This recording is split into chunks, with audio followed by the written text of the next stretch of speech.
C'est un grand plaisir pour nous, chers téléspectateurs, de vous retrouver encore pour ce journal dont voici les sommaires. À l'issue de la réunion urbaine des sécurités tenue ce lundi 31 mars 2026, l'autorité urbaine a dressé un bilan de la situation dans la ville de Goma. Le maire Katembundalioni Julien a affirmé que la sécurité est globalement maîtrisée. Plus de détails, c'est dans ce journal. Une dizaine de jeunes au quartier Kieshiro ont volontairement décidé d'adhérer dans l'armée révolutionnaire congolaise ARC de l'AFC M23 au cours des échanges citoyens organisés ce week-end par l'équipe provinciale des mobilisations, sensibilisation et recrutement. Nous y reviendrons dans ces journaux. Et match de barrage intercontinentaux, le maire de Goma, Katembundalieni Julien, invite tous les habitants à exprimer leur soutien total aux Léopards qui jouent contre la Jamaïque ce mardi 31 mars 2026.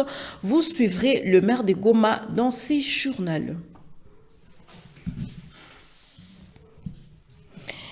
Mesdames, Mesdemoiselles et Messieurs, sachons encore qu'une dizaine de jeunes au quartier Kieshiro ont volontairement décidé d'adhérer dans l'armée révolutionnaire congolaise de l'AFC M23. C'était au cours des échanges citoyens organisés ce week-end par l'équipe provinciale des mobilisations, sensibilisation et recrutement au parking de Massissi du rue privée. Plus de détails dans ce reportage de la cellule de communication de la commune de Goma. Le team leader de mobilisation et recrutement a organisé une séance d'échange avec les jeunes du quartier Kieshiro, précisément au lieu communément appelé parking de Massissi sur la rue pavée. Prenant la parole, le chef adjoint de cette structure a retracé brièvement l'histoire du pays et expliqué les objectifs poursuivis par l'armée révolutionnaire congolaise. Son intervention a suscité l'intérêt de plusieurs participants. À la fin du meeting, 11 jeunes ont déclaré avoir compris les messages et ont décidé d'adhérer au mouvement. Théo Rouremecha. Vous savez, la politique au Congo, ça évolue du jour au jour. Alors il fallait que nous puissions aussi expliquer à cette couche de la population ce qui se passe au pays. Les résultats ont été satisfaisants, vous avez vu vous-même, après l'historique, après avoir expliqué le projet de société de notre mouvement FCM23, nous sommes passés à l'appel. Nous avons appelé les volontaires, des jeunes filles et des jeunes garçons qui sont dans les véhicules là-bas. Nous en avons 11 qui se sont portés volontaires et qui vont intégrer l'armée révolutionnaire congolaise. La séance a également été marquée par une série de questions posées par les motards, notamment sur les taxes des parkings et les contributions sociales. Présente sur place, Hélène Moukadissi, bourgmestre de la commune de Goma, a apporté des éclaircissements à ses préoccupations. Hélène Moukadissi, bourgmestre de la commune de Goma, s'exprime.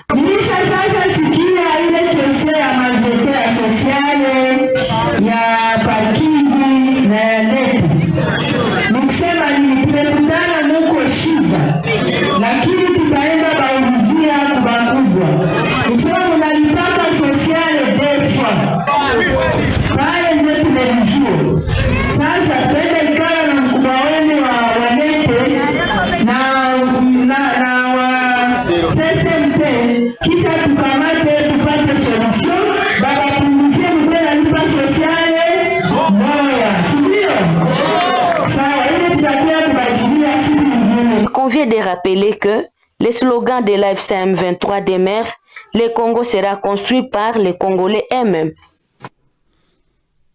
Et sachons aussi qu'à l'issue de la réunion urbaine des sécurités tenue ce lundi 30 mars 2026, l'autorité urbaine a dressé un bilan de la situation dans la ville de Goma. Le maire de Goma, Katembundalieni Julien, affirme que la sécurité est globalement maîtrisée dans la ville de Goma. Suivons. À l'issue de la réunion urbaine de sécurité tenue ce lundi 30 mars 2026, l'autorité urbaine a dressé un bilan de la situation sécuritaire dans la ville de Goma. Entouré du maire adjoint Désiré Ngabo Kisuba, les bourgmestres des 2 communes de Goma et les chefs de tous les quartiers de la ville ainsi que les services de sécurité, le maire Kate Mondalienne Julien a affirmé que la sécurité est globalement maîtrisée. Selon le maire, la situation sécuritaire se porte à merveille sur l'ensemble de la ville de Goma. Bien que certains incidents aient été rapportés au cours de la semaine écoulée, il a tenu à préciser qu'il s'agit de cas isolés qui ne reflètent pas l'état général de la ville. Dans sa communication, Kate Mondalienne Julien a souligné l'engagement des autorités de la FCM 23 à garantir une sécurité totale pour tous les administrés. Il a réitéré la détermination des services compétents à anticiper toute menace pour maintenir la paix durable dans différents quartiers de la ville. La situation sécuritaire de la ville de Goma est calme, est maîtrisable. Seulement, il y a des cas isolés. Dans ces cas isolés, zinapatikana makartier yenye inafanya frontiere yenye inafanya pit na territoire ya Nyiragongo et vile vile territoire ya Masisi. Territoire ya Masisi tunakuwa na Lac Vert, quartier ya Lac Vert, commune de Goma, commune ya Karisimbi tunakuwa na quartier Mbunga, quartier Ndosho na quartier Majengo. Kule njoo kwenye kunatokea mabandia yenye wanakia sumbua security usalama wa raia. Lakini tuko naweka nguvu tuone kama na ile itaweza kuisha namna gani ile makai zone. Na hapa sasa hii tunapenda kuinterpeller conscience ya population yetu. Lakini ile coopération yenye iko kati yetu sie comme administration kuanzia kumeri, unaenda ku commune, unaenda na kuma quartier, unaenda ku selile, unaenda ku avenue na unaenda ku nyumba kumi. Ile collaboration qui t'a permettre tujue shida yenye iko kule niko namna gani.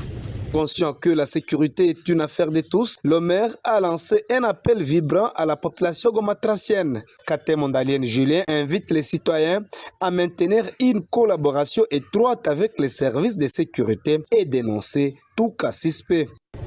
Nguvu zote tukaziweka fasi moja za raia, si administration, police, jeshi, service ya renseignement, ndio inaleta resultat ya usalama. Na ndio maana tunapenda kuveiller conscience ya population yetu, kudenoncer, watuambie shida iko wapi kusudi ile shida tuweze kuitatua. Ndio inaacha maana siku mingi tunasogelea raia, tunaacha ofisi zetu, tunafata raia makartier, maselile, maveni, kunyumba kumi, tuyue shida ni nini tuweze kuitatua bwana journaliste. Notons que d'autres points importants ont été débattus, notamment le développement et l'assainissement pendant la réunion. Et l'opération des plantations des arbres a été effective ce samedi 28 mars au quartier Ndosho en commune de Karisimbi. Le chef des quartiers, Bahati Lugere Jackson, a été lui-même modèle en plantant un arbre qui a une grande importance à la communauté suivante. Ni Bahati Lugere Jackson, kiongozi wa kata la Ndosho. Bwana journalist, tunaona kama miti tuko na lazima miti ya hewa ya mzuri. Na pasipo hewa ya mzuri hatuwezi kuweza kuishi siku za mingi. Na miti ndio inatusaidia juu watu wapate hewa ya mzuri, waweze kupumua, wapate maisha ya mzuri. Ndio maana tunapanda miti ili kwa kusaidia population yetu ya kata la Ndosho.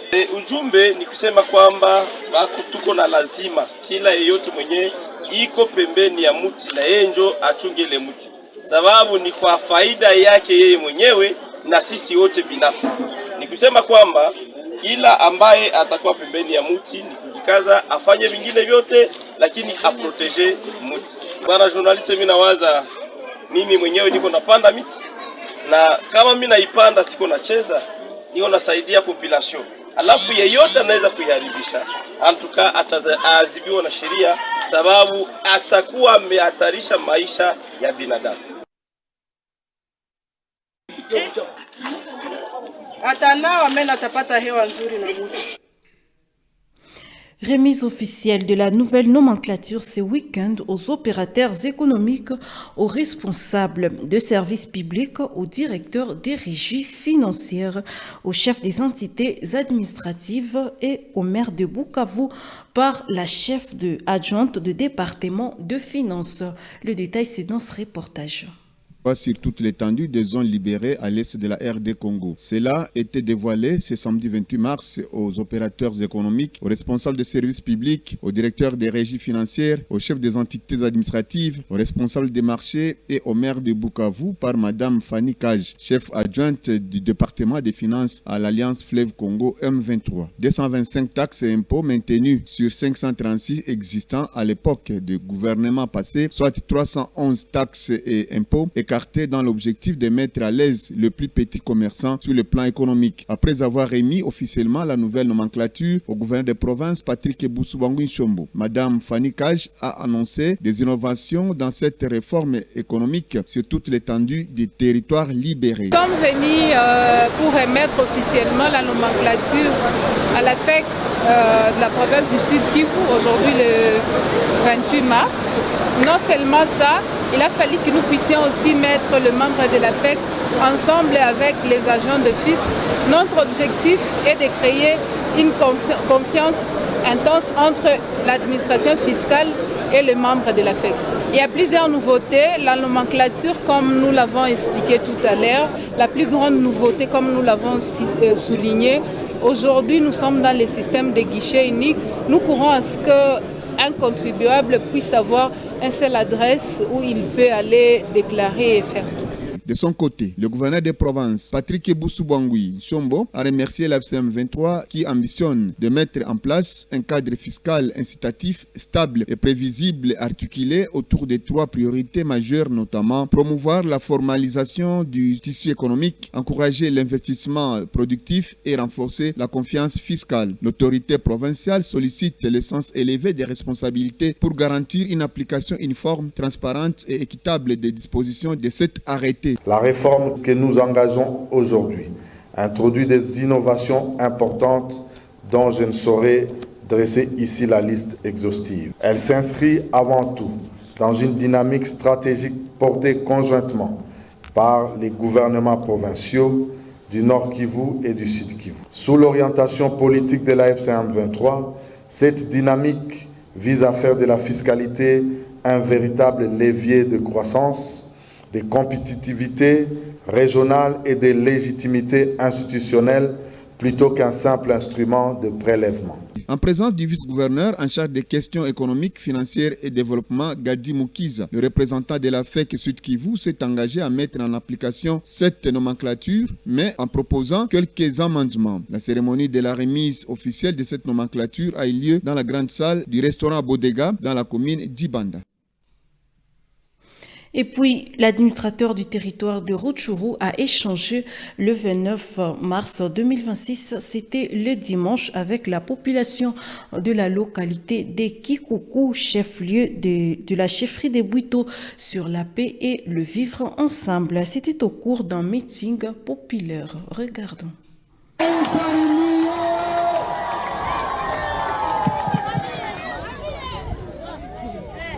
Aseme AFC 23 itatoka, wengine biko na katala piga na chakula, aseme wanachunga AFC 23 itoke, wengine abako na fungula mabutike zao, aseme M23 itaenda.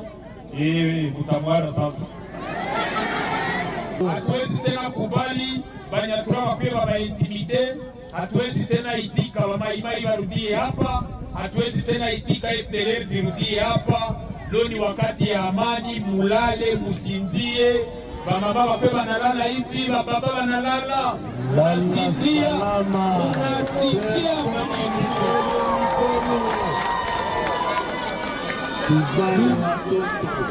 Wandugu, wakomersa wachuruze.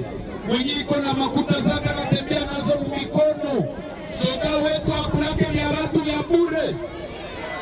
Mnabakera intimidate, tutawachama nimero zetu. Mnakuwa natuambia, mnatuita shida zenu, pale pale tunazitatua. Tunaiona ndugu, kubakilia tu kule kuisha. wanasahau kama huku pia kuko wakaaji wa mingi na wasuja wapata hivi. Wakati chama iliamua kutuleta hapa mu teritwari ya Rutshuru, tulikamata maamuzi hapo hapo ya kusema tukuje tutembelee sheferi ya Bwito. Tunajua hapa Bwito mulipitia shida nyingi, basemuse wako hapa, babigabo wako hapa, ba FDL wako hapa, ba maimai wako hapa, bale bote balikuwa na batatiza. Haiko vile vile, mulikuwa mkinipa majeto ya lala salama, munaenda mumashamba, banababaka banabaiba, barabara ishakaharibika, mapiage makidnapping. Ndio tukasema tukuje sisi wenyewe tukionee hali ya Wanyabwito ili tuweze kukamata madecision zenye zitarudisha usalama musheferi yote ya Bwito. Ya pili, tulikuja kutangaza amani na umoja. Hatutaki ubaguzi wa makabila. Leo hii hatutaki sikia Shenge Hunde, Communauté Hutu, Keandaira, Communauté Tutsi, vile vitu hatutaki kuvisikia. Leo hii sisi wote tuko wa Kongo. Hakuna ubaguzi wa makabila, hakuna Muhutu, hakuna Muhunde, hakuna Munande, hakuna Mutusi, hakuna Mushi, hakuna Munyaga, sisi wote tuko wa Kongo. Et puis, match des barrages intercontinentaux, le maire de Goma, Katembo Ndalieni Julien, invite tous les habitants à exprimer leur soutien total aux Léopards qui jouent contre la Jamaïque. C'est mardi 31 mars 2026. Suivant le maire Katembo Ndalieni Julien. Population à Goma, tunaita kwa jumla tu soutenir l'équipe. Nous sommes Congolais, nous devons soutenir notre équipe nationale. Tu soutenir l'équipe itacheza na Jamaïque. Ok. Sécurité itakuwa iko permanent, hakuna shida. Tunasouhaite victoire kwa ekipe yetu ya Leopard, na ile ndio tunapaswa sema population yetu ya Goma kwa ujumla tusoutenir ekipe nationale yetu. Et puis, Coupe du Monde 2026, les Léopards de la RDC jouent la finale de barrages intercontinentaux. C'est mardi 31 mars 2026 face à la Jamaïque. Rigobert Mugisho, journaliste sportif de Goma, pense que les sélectionneurs de la RDC doivent travailler le mental de ces joueurs pour espérer à la qualification. Il pense que la RDC va gagner sur les scores de 2-1 suivants. En tout cas, ça sera un très très grand match. La République démocratique du Congo face à l'histoire. On connaît tous la dernière participation de la République démocratique du Congo à une phase de la Coupe du Monde. C'était en 1974. Et donc, une fois de plus, les Léopards de la RDC vont devoir affronter la Jamaïque. Ça sera un match très très compliqué pour les Léopards de la RDC qui, quand même, aujourd'hui, sont en train de renouer avec des victoires exceptionnelles. On le reconnaît la fois passée. Ils se sont imposés 2-0 dans un match amical. Et demain, ça sera un match, en tout cas, qu'il faut beaucoup suivre parce que la République démocratique du Congo est en face d'une histoire exceptionnelle. Réécrire encore l'histoire. L'équipe, d'abord, qui s'est imposée face au Nigeria en finale de barrages continentaux. Et aujourd'hui, la finale intercontinentale qui se joue demain entre la République démocratique du Congo et la Jamaïque. Ça ne sera pas du tout facile, monsieur le journaliste. Je sais que tous les Congolais attendent cette rencontre et peut-être que la RDC peut renouer avec une certaine victoire. Bien évidemment, c'est la concentration, rehausser le mental, jouer. Et ça sera l'adversaire qui n'est pas très coriace. Certes, on connaît que la fois passée, la Jamaïque a éliminé la Nouvelle-Calédonie sur le score de 1-0. Et puis difficilement, la Nouvelle-Calédonie qui n'est pas quand même une équipe très très exceptionnelle. Et on s'attendait à un score fleuve, mais malheureusement, l'équipe jamaïcaine s'est imposée sur le score de 1-0. Et donc, il faut le moral au zénith. Il faut quand même une concentration pendant les 90 minutes, ou voire même les 120 minutes que les Léopards vont devoir jouer. Et moi, je pense que les Léopards de la République démocratique du Congo, avec Sébastien Desarbres, qui a déjà fait quand même un très bon parcours depuis la CAN. On connaît jusqu'aujourd'hui. il doit avoir un discours cohérent, un discours quand même motivateur pour que les Léopards de la RDC puissent remporter cette victoire et aligner un 11 de départ vraiment compétent. Bien évidemment, étant congolais, messieurs les journalistes, je pense que nous allons l'emporter sur les scores de Bizan. Chers amis sportifs, ne vous inquiétez pas, nous allons encore marquer l'histoire. Il y a beaucoup de générations qui n'ont pas vu les Léopards de la RDC jouer la Coupe du Monde. Il est grand temps. Et en tout cas, espérez pour demain, nous allons remporter la victoire. Et c'est la fin de cette édition du journal. Chers téléspectateurs, merci de nous avoir prêté attention et à la prochaine.